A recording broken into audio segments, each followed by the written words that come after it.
Good afternoon, students. আজি আমাৰ অধ্যয়নৰ বিষয়বস্তু হৈছে পৰিৱেশ অধ্যয়ন অথবা এনভাইৰনমেণ্টেল ষ্টাডিজ। এতিয়া বৰ্তমান যিখিনি বিদ্যালয় মহাবিদ্যালয়ৰ অধ্যয়নৰত ছাত্ৰ ছাত্ৰী তেওঁলোক আটাই বাধ্যতামূলক বিষয়বস্তু হিচাপে পৰিৱেশ অধ্যয়নটো পঢ়িব লাগে। গতিকে তেনে এটা বিষয়বস্তু বৰ্তমান সময়ত প্ৰয়োজনীয়তা অথবা গুৰুত্ব সম্পৰ্কে আমি আলোচনা কৰিম।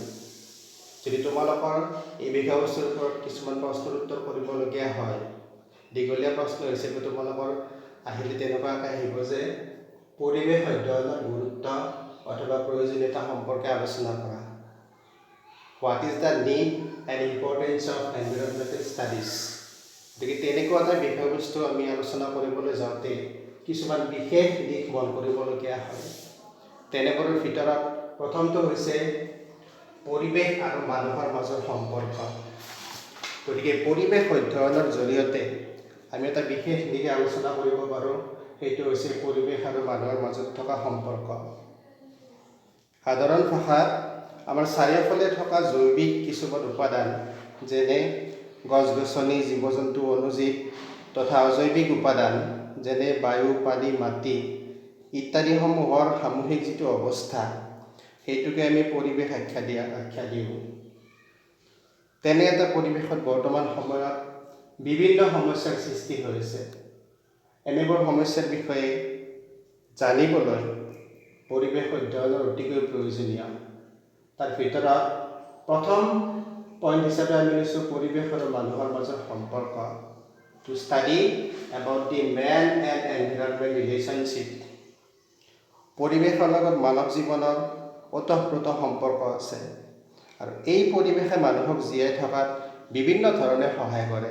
গতিকে তেনেকুৱা এটা পৰিৱেশৰ বিষয়ে বা মানুহ আৰু পৰিৱেশৰ সম্পৰ্ক জনাৰ বাবে পৰিৱেশ অধ্যয়ন অতিকৈ প্ৰয়োজনীয়। দ্বিতীয় প্ৰয়োজনীয় বিষয়বস্তুটো হৈছে সম্পদৰ উপযুক্ত ব্যৱহাৰ। Efficient use of resources. প্ৰকৃতিত যিবিলাক সম্পদ উপলব্ধ আছে যেনে বায়ু, পানী, মাটি, জীৱ জন্তু, উদ্ভিদ, জীৱাশ্ম ইন্ধন, দৈনন্দিন প্ৰয়োজনীয় সামগ্ৰী ইত্যাদিৰ উচিত তথা মিতব্যয়ী ব্যৱহাৰৰ বাবে বিভিন্ন জ্ঞানৰ প্ৰয়োজন আৰু তেনেবোৰ জ্ঞানৰ কাৰণে পৰিৱেশ অধ্যয়নে আমাক বিশেষভাৱে সহায় কৰে। তৃতীয় বিষয়বস্তুটো হৈছে জনসংখ্যা বৃদ্ধি আৰু সমস্যা। Population growth and problems. বৰ্তমান পৃথিৱীত জনসংখ্যা বৃদ্ধিৰ ফলত বিভিন্ন সমস্যাৰ সৃষ্টি হৈছে, যেনে খাদ্যৰ নাটনি, পানীৰ নাটনি, উৎপাদিত সামগ্ৰীৰ গুণাগুণ হ্ৰাস, আৱাসভূমিৰ অভাৱ, চোৰাং চিকাৰ, বিভিন্ন প্ৰকাৰৰ প্ৰদূষণ ইত্যাদি। গতিকে তেনেবোৰ সমস্যাৰ বিষয়ে অৱগত কৰোৱাত পৰিৱেশ অধ্যয়নে আমাক বিশেষভাৱে সহায় কৰে।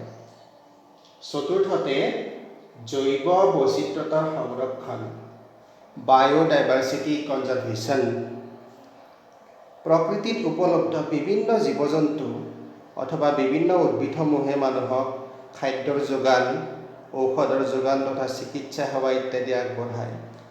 তাৰোপৰি আমাৰ দৈনন্দিন জীৱনত যিবিলাক আমি সামগ্ৰী ব্যৱহাৰ কৰোঁ তেনে গোটেইবোৰ সামগ্ৰী জৈৱ বৈচিত্ৰতাৰ পৰা সংগ্ৰহ কৰা হয়।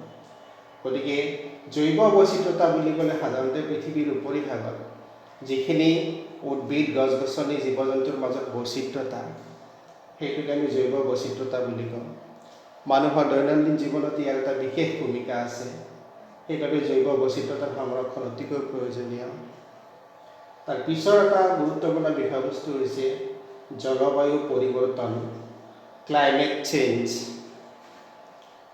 বিভিন্ন ধৰণৰ সমস্যা যেনে বানপানী, খৰাং, অতিমাত্ৰা বৰষুণ, উষ্ণতা বৃদ্ধি ইত্যাদিয়ে বৰ্তমান প্ৰকৃতিত এক বিৰূপ প্ৰভাৱ পেলাইছে। তেনেধৰণৰ বিভিন্ন সমস্যাসমূহক আমি জলবায়ু পৰিৱৰ্তন হিচাপে আখ্যা দিব পাৰোঁ। গতিকে তেনেকুৱা জলবায়ু পৰিৱৰ্তনৰ ফলত সৃষ্টি হোৱা বিভিন্ন সমস্যাৰ বিষয়ে আভাস পোৱা তথা তাৰ পৰা পৰিত্ৰাণৰ উপায় উলিওৱাৰ বাবে পৰিৱেশ অধ্যয়ন নিতান্তই প্ৰয়োজনীয়। আনহাতে বৰ্তমান পৃথিৱীত যিবিলাক গোলকীয় সমস্যা আছে তেনেকুৱা বিভিন্ন সমস্যাৰ আভাস পোৱাৰ বাবে পৰিৱেশ অধ্যয়ন প্ৰয়োজনীয়। to realize the global issues. For example, গোলকীয় উষ্ণতা বৃদ্ধি, ওজন স্তৰৰ অৱক্ষয়, অম্লবৃষ্টি, বিভিন্ন মহামাৰী সদৃশ ৰোগ ইত্যাদিৰ পৰা প্ৰকৃতিক ৰক্ষণাবেক্ষণ দিয়া তথা জীৱকুলক ৰক্ষাৰ্থে তেনেবোৰ সমলৰ বাবে পৰিৱেশ অধ্যয়ন অতিকৈ প্ৰয়োজনীয়। তাৰপিছতে আহিল বহনক্ষম উন্নয়ন, যাক আমি ইংৰাজীত কওঁ ছাষ্টেইনেবল ডেভেলপমেণ্ট। ইয়াৰ প্ৰধান উদ্দেশ্য হৈছে বৰ্তমানৰ সম্পদসমূহৰ উচিত ব্যৱহাৰ কৰি ভৱিষ্যত প্ৰজন্মক সুৰক্ষা প্ৰদান কৰা তথা প্ৰকৃতিৰ কোনো ক্ষতিসাধন নোহোৱাকৈ উন্নয়নৰ পথত আগবঢ়োৱা। সেইটোৱে হৈছে বহনক্ষম উন্নয়ন, যাৰ দ্বাৰা মানুহে নিজৰ উন্নতি সম্ভৱ কৰিব পাৰে আৰু এইটো কথা মন কৰিবলগীয়া যাতে প্ৰকৃতিৰ কোনো ধৰণৰ ক্ষতি নহয়।